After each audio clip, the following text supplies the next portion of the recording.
वचन आपल्याला काय सांगितलेलं पहिल्या वचनामध्ये जेव्हा आपण जातो, जेव्हा आपण डीप स्टडी जेव्हा हे दृष्टांचं बघतो ना, म्हणून स्वर्गाचे राज्य कोणा एका घरदानासारखे आहे सांगितलेलं. परमेश्वर इथं स्वर्गाच्या राज्याबद्दल लोकांना सांगतोय. परमेश्वर सांगतोय की स्वर्गाचे राज्य कसं होणार आहे. जे आपल्याला असं वाटतं की स्वर्गाच्या राज्यात आपण जाणार आहे, कारण की आपण पहिल्यापासून ख्रिस्ती आहोत. पण स्वर्गाच्या राज्यात ते पण जाणार आहे जे आपल्या नंतर ख्रिस्ती झाले. स्वर्गाच्या राज्यात उभं राहणारे लोक ते पण राहणार आहे. मग आपल्याला काय होतं की अरे मी वचन वाचतोय, किंवा मला वचनाचं जास्त ज्ञान आहे, किंवा मला गाणं गायचं जास्त ज्ञान आहे, त्या व्यक्तीला माझ्यापेक्षा भारी कसं काय? किंवा परमेश्वराने मला जे दान दिलेलं आहे त्या व्यक्तीला माझ्यापेक्षा चांगलं दान कसं काय दिलं? आपल्या मनामध्ये ही कुरकुर असते. मग पुढे परमेश्वर काय सांगतो, दृष्टांत काय सांगतं आपल्याला बघा. दृष्टांत सरळ सरळ सांगतं की जो घरधान्य होता तो काय करतो, त्याचं द्राक्ष मळ्यासाठी बाहेर जातो, कामगारी शोधतो. म्हणजे परमेश्वर आपल्याला शोधतोय. परमेश्वर जे लोक शोधतो जे परमेश्वरासाठी काम करू शकतात. आता त्यांनी पहिलं शोधले, ते परमेश्वरामध्ये आले, ते द्राक्ष मळ्यात गेले. ते द्राक्ष मळ्यात गेल्यानंतर त्यांनी त्यांचं काम चालू केलं. पूर्ण दिवस उलटल्यानंतर 6वी घडी आली. अर्धा दिवस झाला समजा. अर्धा दिवस झाल्यानंतर पुन्हा तो बाहेर गेला आणि पुन्हा लोक वाटलं अजून कमी पडत होते. लोक अजून बाहेर वाट बघत होते आतुरतेने की अरे आम्हाला कोणतरी काम देतं का. तेव्हा पुन्हा परमेश्वर काय करतो, किंवा तो द्राक्षमळी काय करतो, तो धना काय करतो, जातो आणि अजून लोकांना आज घेऊन येतो. मग पुढे काय सांगितलेलं आहे, जेव्हा पुढे जातो वचनमध्ये बघा, खूप सुंदर वचन आहे. जेव्हा पुढे लिहिलेलं आहे की ते त्याला म्हणाले, आम्हास कोणी कामावर घेतले नाही, म्हणून त्याने त्यास म्हटले तुम्हीही द्राक्षमळ्यात जा. ते पण द्राक्षमळ्यात गेले. त्यांची कुरकुर होती की अरे यांना काम भेटते, यांना काम जर दिलं तर यांना पैसे भेटणार आहे, मग आम्हाला काही नाही तो काम देत राहिला. मग इथं अजून एक शिकायची गोष्ट बघा ना, की परमेश्वराच्या राज्यासाठी तत्पर जे व्यक्ती त्याला ते रिवॉर्ड भेटणार आहे, बक्षीस जे भेटणार आहे ते त्याच्यासाठी जे रेडी आहे, जे तयारीत आहे, किंवा तो आवाज देणार आहे की चल कामाला, आणि त्या कामासाठी तो तत्पर उभा आहे, त्याला ते रिवॉर्ड भेटणार आहे. हा रिवॉर्ड त्याला नाही भेटणार आहे की जो पहिल्यापासून काम करतोय. तुमच्यामध्ये ती आतुरता आहे का? तुमच्यामध्ये ती एनर्जी आहे का परमेश्वरासाठी काम करण्यासाठी? ते महत्वाचं. परमेश्वर इथं दृष्टांत आपल्याला सांगतोय.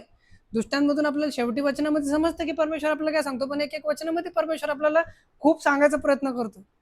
इथं इथं त्याचं काही गरज होती का लिहायचं, की ते त्याला म्हणाले आम्हास कोणी कामावर घेतले नाही, म्हणून त्याने त्यास म्हटले तुम्हीही द्राक्ष मळ्यात. पहिलं काय लिहिलेलं, मग 11व्या तासात सुमारास तो बाहेर गेला, तेव्हा आणखी कित्येक उभे राहिलेले त्याला आढळले. आणखी कित्येक उभं राहिलेले त्याला आढळले. त्याच्या गेटच्या बाहेर उभं राहिलेले त्याला आढळले. असे नव्हते की की आलोक असा बसलेला आहे निवांत, तसे नव्हते. त्या आतुरतेने वाट बघत होती की अरे आता मला आत बोलवलं आणि मला काहीतरी बक्षीस भेटणार आहे, आता मी काम करील, त्याचं काम करील. आणि तिथं काम करण्यासाठी लिहिलेलं आहे. असंच आपल्याला रिवॉर्ड भेटणार आहे का? असंच आपल्याला बक्षीस भेटणार आहे का? काम करण्यासाठी. मी तुला जबरदस्ती सांगतो अरे आलो कुठनं, चल ना, तू उठायला तयार नाही. मी कॅल्विनला म्हणतो अरे चल चल चल, तो तयार नाही. पण जर तो माझ्या दरवाजाच्या बाहेर उभा आहे की अरे यार आता आपल्याला जायचंय चर्चला, चालायचं का? आता तो उभा आहे की अरे चल आपल्याला कुठेतरी नाही का वर्शिपला जायचंय, तो आहे का? दृष्टांत आपल्याला अजून काय सांगायचा प्रयत्न करतोय, तुम्हाला काहीतरी परमेश्वर अजून त्या वचनामध्ये सांगेल. जेव्हा आपण पुढे बघतो, मग संध्याकाळ झाल्यावर द्राक्ष मळ्याचा धनी आपल्या कारभाराला म्हणाला, कामगारांना बोलवा आणि शेवटल्यापासून आरंभ करून पहिल्यापर्यंत त्यांना मजूर द्या. कोणापासून सांगितलं? शेवटल्यापासून, आणि मग पहिल्यांदा द्या म्हणे. आता त्यांनी हे बघितलं नाही की ते शेवटी आले. त्यांनी काय बघितली? त्यांची आतुरता बघितली. आमेन. त्यांनी त्यांची आतुरता बघितली. पहिलं तर काय केलं, इमॅजिन करा. पहिलं तो बाहेर गेला. पहिले मी आलोकला म्हटलं, आलोक तिथं फिरत होता, मी आलोकला म्हटलं चल आलोक कामासाठी. आलोक आला, ठीक आहे काम करू. काय परमेश्वरांनी आपल्याला सांगितलं, ठीक आहे मी ख्रिस्ती आहे, मी पहिल्यापासून 4 पिढीपासून ख्रिस्तीच आहे ना, जे देवाने शिकवलं ते करू. आतुरता नाही आहे. पण तो व्यक्ती कॅल्विन दरवाजापाशी उभा आहे अरे मला घे आत, मला घे आत, मला पैशांची गरज आहे, मला खरंच गरज आहे, मला घरी तू जर मला पैसे दिले तर मग मी घरी खायला देईल. त्याला आतुरता आहे काम करायची, त्याला आतुरतेने काम करायची, आणि तो पहिल्यापासून आहे. परमेश्वर काय सांगतोय, आपण पहिल्यापासून आहे, आपल्याला आतुरतेने काम करायची. आतुरता गेला आहे तो शेवटी आल्यानंतर, म्हणून परमेश्वर काय म्हणतो की जो शेवटी आला ना त्याला पुढं कर पहिलं, मग पहिल्यांदा ते, मग पहिलं बघू आपल्याला काय बोलतात. मग पुढं काय झालं, मग संध्याकाळ झाल्यावर द्राक्षमळ्याने धनींना आपल्या कारभारास म्हणाले, कामगारांना बोलवा आणि शेवटल्यापासून आरंभ करून पहिल्यापर्यंत त्यांना मजूर द्या. तेव्हा जे 11व्या तासाच्या सुमारास लाविले होते ते आल्यावर त्यांना रुपया मिळाला. मग जे पहिले आले त्यांनी आपल्याला अधिक मिळेल असे वाटले, तरी त्यांनाही रुपयाच मिळाला. आलोकला मी बोलवलं होतं, हिला मी निवडलो होतं, तुला मी निवडलो होतं, पण त्यांनी मला निवडलं काम करण्यासाठी. त्याच्या आजूबाजूला दुसरे द्राक्षमळ असेल, पण तो द्राक्षमळ कोणाच्या द्राक्षमळाच्या तिथं उभा होता, त्या धनाच्या. आणि परमेश्वर म्हटलं, तू बाहेर का उभा आहे, तुम्ही बाहेर का उभा आहे, तुम्हाला काम करायचं ते म्हणलं, आम्हाला कोणी आत घेतलंच नाही. म्हणून तो काय म्हणतो, तू आत ये.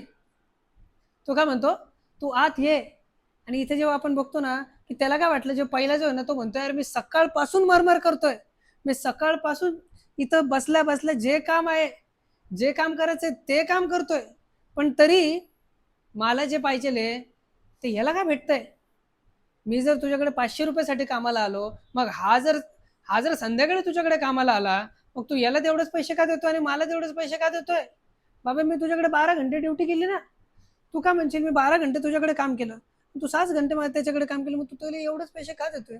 पण मग कामामध्ये काहीतरी आहे ना, हा असाच बसलेला आहे, हा 12 तास जर असाच बसला नाही, हा 12 तास उठून काम करतोय, मग पैसे तू दोघांना तर सारखे दिले, ठीक आहे, मग तुझ्यासोबत माझी 12 तासाची बोली झाली, मी तुला 12 तासाचे पैसे देणारच आहे. पण हा एनर्जीने काम करतो ना, हा आतुरतेने काम करतो ना, हा विश्वासाने काम करतो ना. परमेश्वराला आपल्याकडून विश्वासाने काम करणं पाहिजे. परमेश्वराला आपल्याकडून उत्सुकता पाहिजे, आतुरता पाहिजे. परमेश्वराला पाहिजे की आपण त्याच्यासाठी किती पुढे येऊ शकतो, परमेश्वराला पाहिजे की आपण त्याच्यासाठी किती झटपट करू शकतो, भले जरी त्यांनी आपल्याला पहिलेच निवडलेलं आहे, पण त्याचा फायदा काय. प्रियांनो, हे वचन आपल्याला हे सांगत नाही, हे वचन आपल्याला हे शिकवतं की जे शेवटले ते पहिले हे शिकवतं, पण आपल्याला अजून त्याच्यातून बोध काय भेटतो की आपल्याला परमेश्वराने निवडलेलं आहे ना, आपण पहिल्यापासून ख्रिस्ती आहे ना. मग आपल्याला वाटत नाही का की जर त्याने आपल्याला पहिल्यापासून निवडलेलं, मग आपण त्याला हलक्यात का घेतोय. आपण फक्त चर्चमध्ये जाऊन बसून बायबल वाचून निघून का चाललेलं आहे. आपण फक्त परमेश्वराचे वचन लोकांपर्यंत का फैलवत नाही. परमेश्वराचं म्हणणं हे दृष्टांत की तुम्हाला पण ते भेटतंय ना, तुम्ही ते तर आहे, ठीक आहे, तुला त्याच्याबद्दल राग होईल की बाबा यार याला का पैसे तेवढे दिले, मला का सारखे सारखे आम्हाला पैसे का देतो तू आम्हाला सारखं सारखं दोघांना सेम कसं स्वर्गात, मी पण स्वर्गात आहे, हा पण स्वर्गात कसं काय आला. आता माझ्या नंतर शेवटच्या क्षणी तुला स्वीकार केलं ना त्यांनी, जेव्हा मरत होतं त्यांनी तेव्हा तुला स्वीकार केलं, मग तू त्याला आत का घेतोय. मी एवढापासून तुझ्यापासून मी तुझ्या मध्ये आहे, ठीक आहे, मी तर ते मान्य आहे, त्याला काय घेतोय. उत्सुकता, काम करण्याची तेज, निर्लज्जपणा, जसं मी काल तुम्हाला सांगितलं. बिझनेसमध्ये एक टर्म असतो जेव्हा आपण बिझनेसमध्ये एक आपला टर्म असतो जेव्हा आपण परमेश्वराच्या राज्यासाठी, म्हणजे जेव्हा आपण समजा काही मी विकतोय, आम्हाला आमच्या सरांनी शिकवलं की तुम्ही नाही का काही गोष्टी पण विकत असले, मातीला पण तुम्ही सोन्याच्या भावात विकून दाखवायला पाहिजे. तेवढं निर्लज्ज बिझनेसमध्ये व्हावं लागतं, तेवढं एकदम खाली पडून सेल्स करायला लागतं, तेवढं खाली पडून मार्केटिंग करायला लागतं. परमेश्वर आपल्याला सांगायचा प्रयत्न करतो प्रियांनो. जेव्हा पुढे बघतो आपण ते त्यांना घेतल्यावर 12 वचन काय सांगतं बघा, ह्या शेवटल्यांनी 1 तास काम केले, आम्ही दिवसभर उन्हात अनात कष्ट केले आणि आम्हास व त्यास आपण सारखे लेखिले. तेव्हा त्याने त्यातील एकाला उत्तर दिले, गड्या, मी तुझा अन्याय करीत नाही, तू माझ्याबरोबर रुपयाचा ठराव केला की नाही. तू आपला रुपया घेऊन चालायला लाग, जसं तुला तसे ह्या शेवटल्याही द्यावे अशी कोणाची इच्छा आहे, अशी माझी इच्छा आहे. जे माझे आहे त्याचे मी आपल्या मर्जीप्रमाणे कराव्यास मुक्त्यार नाही काय, अथवा मी उदार आहे हे तुझ्या डोळ्यात सळते काय? याप्रमाणे शेवटले ते पहिले व पहिले ते शेवटले होते.